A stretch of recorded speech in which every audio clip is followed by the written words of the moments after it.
ফিলিস্তিনের সমর্থনে বিক্ষোভ করায় পাকিস্তানের একটি ইসলামী দলকে নিষিদ্ধ করেছেন প্রধানমন্ত্রী শেহবাজ শরীফ। ইজিপ্টের শান্তি সম্মেলনের আগে লাহোরে তেহরিকে লাব্বাইক পাকিস্তান টিএলপি বিক্ষোভে নেমেছিল, যেখানে আইনশৃঙ্খলা বাহিনীর সাথে সংঘর্ষে বহু হতাহতের ঘটনা ঘটে। বৃহস্পতিবার পাকিস্তানের মন্ত্রিসভায় সর্বসম্মতিক্রমে টিএলপিকে নিষিদ্ধের প্রস্তাব পাশ হয়। দলটির বিরুদ্ধে সহিংস ও সন্ত্রাসী কার্যক্রমে জড়িত থাকার অভিযোগ এনেছে শেহবাজ শরীফের সরকার। তবে সরকারের এই নিষেধাজ্ঞা প্রত্যাখ্যান করেছে টিএলপি।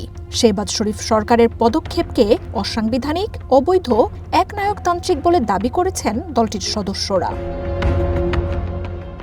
গাজা শান্তি প্রস্তাব ও ট্রাম্পের যুদ্ধবিরতি প্রস্তাবের বিরুদ্ধে এই মাসের ১৩ তারিখে বিক্ষোভ করে টিএলপি। মুরিদকে এলাকার কাছে টিএলপির সেই বিক্ষোভ দমনে পাকিস্তানের সামরিক বাহিনী নির্বিচার গুলি চালিয়ে বহু মানুষকে হত্যা করে বলে অভিযোগ উঠেছিল আন্তর্জাতিক গণমাধ্যমগুলোতে। ট্রাম্পের প্রস্তাবের বিরোধিতা রুখে আমেরিকাকে খুশি করতেই বিক্ষোভে বল প্রয়োগ করেছে পাকিস্তান সরকার, এমন অভিযোগও ওঠে।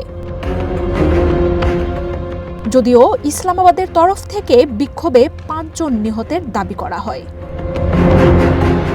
২০১১ সালে টিএলপি আত্মপ্রকাশ করে। ২০১৬ সালে রাজনীতিতে আসে দলটি। ২০১৮ নির্বাচনে ২০ লাখের বেশি ভোট পাওয়া টিএলপি পাকিস্তানের চতুর্থ বৃহৎ রাজনৈতিক দলে পরিণত হয়।